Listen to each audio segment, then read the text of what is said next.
One Punch Man is the greatest manga that I've ever read. そうか。 I'm not kidding. Like, I've heard and been told time and time again just how great this series is in manga format. One Punch Man being one of the series that skyrocketed the genre of anime to the global scale, much like Attack on Titan, caused a grand impact on the community. However, naturally, my knowledge of this series is scarce. I watched season 1 many moons ago and haven't picked up the series since. Until today, that is. For about a week now, I've been doing nothing other than failing my job interviews and binge reading most of this manga. This is one of the most highly regarded shonen anime out there, and now I may know why. So lay back, sit tight, and block all contact from people as I go through and give you my honest, raw thoughts on One Punch Man.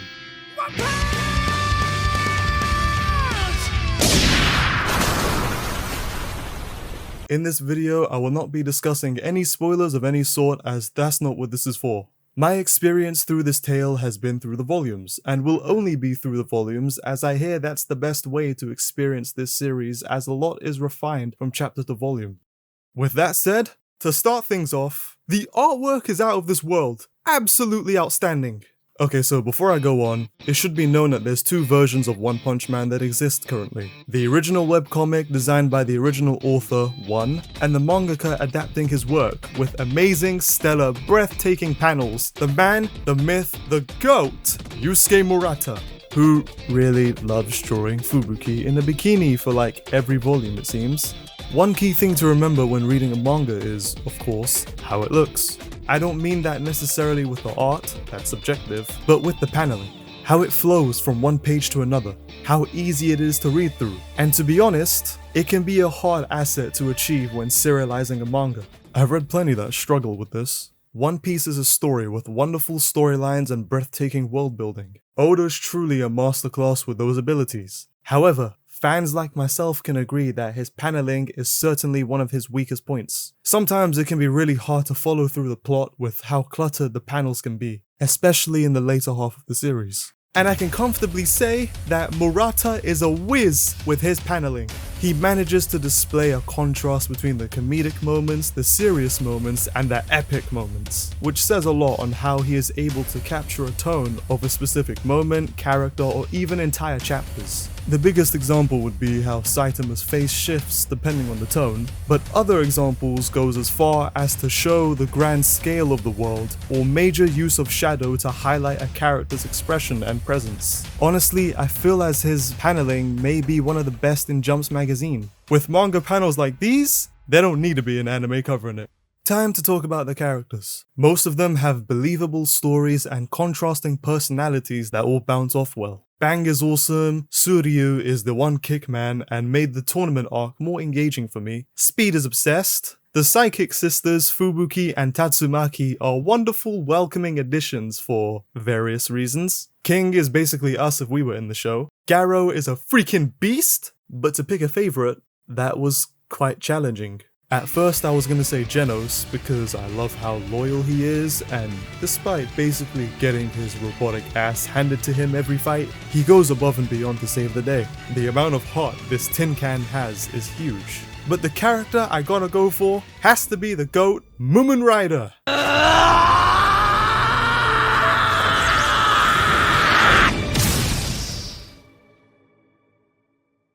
But for the serious answer, as cliche as it may sound, my favorite character is Saitama.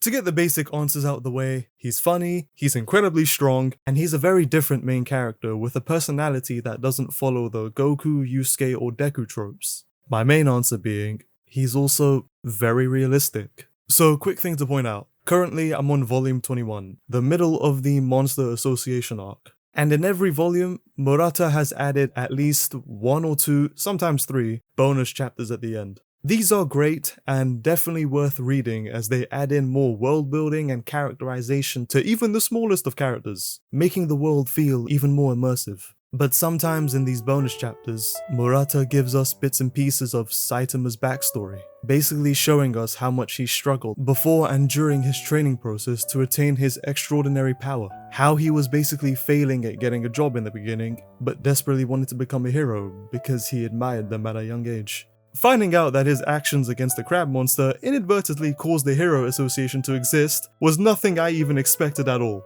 Fast forward to the present, where he's technically in some ways already achieved his dream, but he feels incredibly empty inside. Through his journey of hard work to reach the dream he so long desired for, he ended up losing his ability to feel emotions. He essentially lost himself in his pursuit for power, a power he's grown to hate. I feel like this can be relatable to anyone struggling to get their career started or succeed in their path to follow their dreams, especially to the young adults aimlessly starting their work lives. All in all, this has been a very thrilling experience. I'm sad that I only have 5 to 6 volumes left before I'm caught up.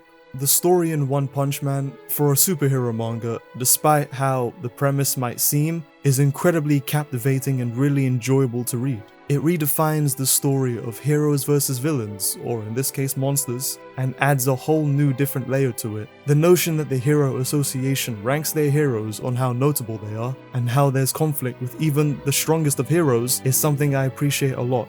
If I'm being honest, One Punch Man is what I wish my hero was, but I'll talk about that series another day.